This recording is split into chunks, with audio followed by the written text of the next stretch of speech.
selamat pagi pemirsa Banjarmasin Post. Assalamualaikum warahmatullahi wabarakatuh. Bersama saya Hanumi, reporter Banjarmasin Post. Kali ini kita berada di Man 1 Barabai untuk kegiatan membuat ekoenzim, yaitu sampah organik dari buah menjadi barang bermanfaat. Dan hari ini para siswa itu diajak praktek langsung untuk membuat ekoenzim ini bersama Dr. Akbar Rahman, Ketua Ekoenzim Kalimantan Selatan, yang juga dosen Fakultas Teknik Universitas Lambung Mangkurat Banjarmasin. Dan ada 310 siswa ya yang mengikuti kegiatan ini. Mereka adalah siswa baru kelas 10 yang sekaligus diperkenalkan atau istilahnya kegiatan ta'aruf sekolah.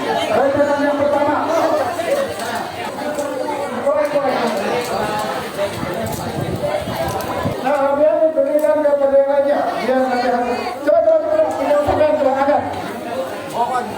Nah, ambil nafas. Nih. Tuh. Nih, coba nih. Nah, ini kekurangan, kurang, tambah.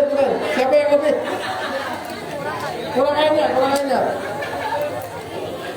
Oke, ya. Gak bisa semua ya. Oke, kita coba semua. Oke. Silakan. Harusnya botol itu deh. Oke, ya. Sudah. Tambahin. Jadi kegiatan ini pemirsa juga disupport Dinas Lingkungan Hidup dan Perhubungan Kabupaten Hulu Sungai Tengah.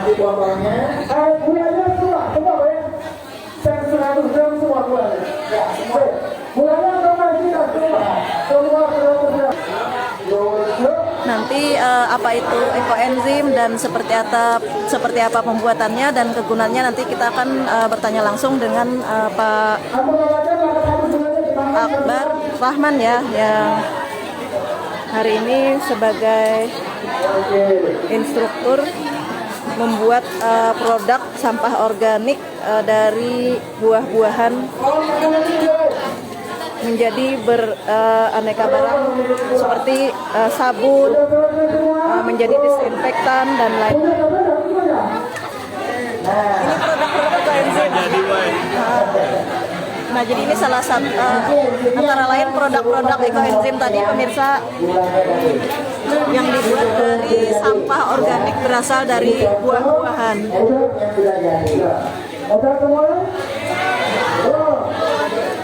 Kalau tidak nanti kita sama-sama masukkan lagi. Kalau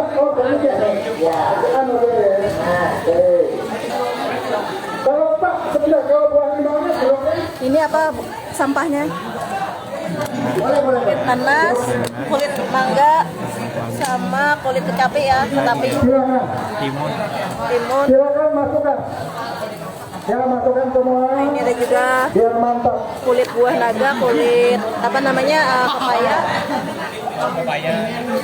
Sampai yang kita masukkan Nanti kita lihat bagaimana itu nanti akan menjadi kering begini kalau kita keringkan. produk hasil apa akhirnya gitu ya. Ya. Sampai yang kita buat ekoenzim ini tidak ada yang kita buang ya. Oke pemirsa Banjarmasin Post, tadi penjelasan dari Ketua Ekoenzim Kalsel terkait manfaat ekoenzim dan praktik langsung bersama 310 siswa Madrasah Aliyah Negeri 1 Kabupaten Hulu Sungai Tengah Kalimantan Selatan. Dan saat ini kita sudah bersama Bapak Akbar Rahman ya, dari Ketua Ekoenzim Kalsel ya, Nusantara Kalimantan Selatan, yang juga dosen Fakultas Teknik Universitas Lambung Mangkurat, dan Bapak Kepala Sekolah dari Man 1 Barabai. Bapak siapa Pak? Terima Pak. Oh, tadi kita ke Bapak ini dulu Pak ya. Untuk Pak Akbar bisa menjelaskan dulu apa sih ekoenzim itu dan manfaatnya, terus bahannya, produk-produk apa yang dihasilkan dan lain-lain, bisa dijelaskan ke pemirsa. Adalah produk fermentasi dari 3 bahan utama, yaitu gula merah, kemudian ada sampah organik, sampah sisa-sisa rumah tangga, kemudian air dicampur, kemudian difermentasi selama 90 hari atau sekitar 3 bulan, ya minimal 3 bulan. nanti hasil fermentasinya akan menjadi ekoenzim. Nah, ekoenzim ini sangat banyak manfaatnya. Ya, manfaat bagi kehidupan kita sehari-hari, juga untuk membantu lingkungan kita lebih baik lagi ke depannya begitu. Bahan-bahannya itu apa harus dari sampah? Kan tadi jelaskan sampah organik itu misalnya harus buah-buahan kah atau Ya, memang jadi daun-daunan sampah atau organik gimana? itu, bisa dari buah-buahan, kulit-kulit buah yang sudah tidak bermanfaat, kemudian daun-daunan, dan juga sayur, ya, sampah Pokoknya sayur. buah apapun ya. Buah apapun kecuali buah yang seratnya sedikit. Jadi Apa tuh misalkan contohnya? kulit salak, ya, nah itu dihindari. Kemudian kulit yang banyak mengandung getah, ya, getah. Jadi juga dihindari. Sebenarnya bisa saja menjadi enzim, cuma nanti enzimnya akan tercampur dengan getah. Jadi kita hindari untuk kualitas enzim yang lebih baik begitu. Oke. Dan dimintakan minimal ada 5 macam jenis sampah organik yang berbeda begitu. Jadi misalkan dari dalam satu ekoenzim ada 5 minimal jenis sampah organik. sampah organik yang berbeda. Misalnya ada buah pepaya, pisang, jeruk gitu ya, ya. nanas, dan satu lagi apa gitu Ya, silakan. melon misalkan, Oke. kulit Jadi bebas saja. bebas. Kita tadi ada campurannya kan ya gula ya. Gula merah atau gula putih? Nah, jadi di sini kita mempraktekkan gula merah. Sebenarnya pilihan lainnya bisa juga menggunakan gula tebu atau molase. Nah, kemudian bagaimana dengan gula putih? Nah, gula putih itu sebenarnya kita hindari karena di gula putih itu sudah tercampur dengan bahan kimia untuk pemutihnya. Gula rafinasi gitu ya. Ya, gula rafinasi. Jadi kita hindari karena kita ini membuat enzim. Enzim itu adalah makhluk hidup. Ya, jadi makhluk hidup bakteri positif yang nanti akan hidup di dalam campuran fermentasi kita itu. Dan usianya itu semakin lama, semakin tua, itu semakin bagus. Jadi tidak ada kadaluarsanya ekoenzim ini. Sekarang ke kepala sekolah nih Pak, apa sih tujuannya mengenalkan ekoenzim ini ke anak-anak nih baru ya, siswa baru? Bisa silakan dijelaskan. Ya, terima kasih. Ya. Ini merupakan salah satu tujuan kita untuk menggalakkan, untuk melanjutkan programnya pemerintah daerah, bahwa program pemerintah kita sangat mendukung, yaitu untuk membebaskan sampah-sampah plastik, sampah-sampah organik yang ada. Itu jadi kita berupaya membantu, mudah-mudahan bagian LH yang seharusnya mengangkut sampah sekian truk bisa kita kurangi.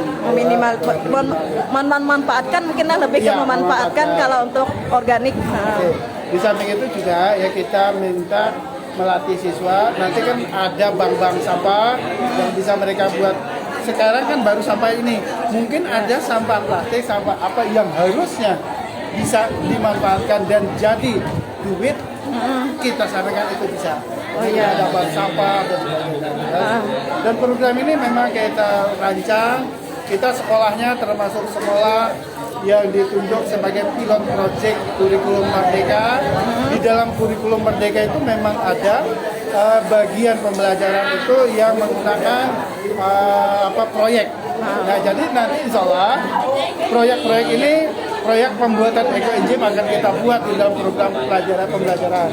Dan mungkin ada proyek-proyek yang lainnya. Jadi ini semua adalah produk dari ekoenzim yang kita fermentasi selama 3 bulan atau 90 hari.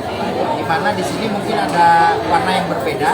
Warna yang membedakan itu disebabkan oleh gula yang digunakan. Kalau yang warnanya seperti madu ini menggunakan gula merah atau gula aren, warnanya juga demikian. Kemudian yang warna hitam ini enzim juga, tapi menggunakan molase atau gula tebu, jadi warnanya hitam. Atau biasa kita kenal gula yang digunakan untuk membuat kecap gitu. Nah, Gula apa tadi namanya Pak? gula tebu. Gula tebu. Tapi bukan gula pasir ya? Bukan.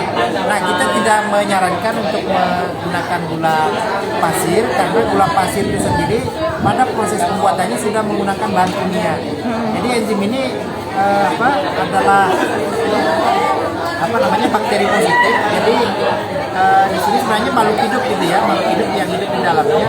Jadi kalau dia terkontaminasi dengan bahan kimia, itu akan mengurangi kadar enzimnya atau jumlah enzimnya akan berkurang. Makanya kita hindari bahan-bahan yang berbahan kimia. Makanya produk ekoenzim ini sangat ramah lingkungan karena sangat minim atau bahkan tidak ada menggunakan bahan kimia gitu. Nah kemudian ini sebenarnya produk-produk ini hanya menunjukkan saja manfaat dari coenzim itu. Jadi kita buat berbeda-beda. Jadi misalkan ini adalah lumpurnya atau ampas dari coenzim yang tadi sampah yang kita buat itu kita haluskan dengan blender. Kemudian ini bisa digunakan untuk luluran gitu ya. Buat lulur Nah, juga. luluran kemudian nanti sumbat. Jadi kalau misalkan toilet kita tersumbat, cukup dituangkan ini, didiamkan beberapa saat, nanti akan disiram lagi, lancarkan lagi sumbatannya itu. Jadi kemudian ada juga ampas yang kita keringkan. Nah, kalau ampas yang kita keringkan ini bisa menghilangkan bau-bau di dalam ruangan. Dan baunya juga bukan bau sampah lagi, jadi bau fermentasi. Jadi sangat sangat bermanfaat untuk menghilangkan bau di dalam ruangan. Nah, ini yang menarik ini. Biasanya ibu-ibu nih, kalau beli sayur dari pasar kemudian sampai di rumah layu sayurnya. Nah, cukup direndam lagi dengan coenzim, itu sayurnya akan kembali pulih atau kembali segar. Nah, bisa dicoba ya dengan campuran coenzim. Jadi Pakai air juga, Pak? 1:1000. Pakai air 1:1000. 1:1000 direndam. Sama juga buah-buahan. Jadi yang sudah layu itu akan kembali Berarti cuma segar. beberapa tetes gitu ya? Iya, hanya beberapa tetes. Oke, sudah selesai. Masker. Nah, Oh, ada masker. kalau kita biasanya membuat coenzim itu nanti akan ada jamur-jamur namanya jamur putih atau jamur itera. Itu bisa juga digunakan maskeran. Ya, juga untuk digunakan maskeran. Jadi sangat banyak manfaat coenzim ini. Bahkan tidak ada yang kita buang dari hasil fermentasi kita. Semua bermanfaat. Oke, terima kasih. Baik pemirsa Banjarmasinfo, sekian dulu laporan langsung saya dari Madrasah Aliyah 1 Hulu Sungai Tengah, Kalimantan Selatan. Saya Hanani, reporter Banjarmasinfo. Sampai jumpa lagi. Wassalamualaikum warahmatullahi wabarakatuh.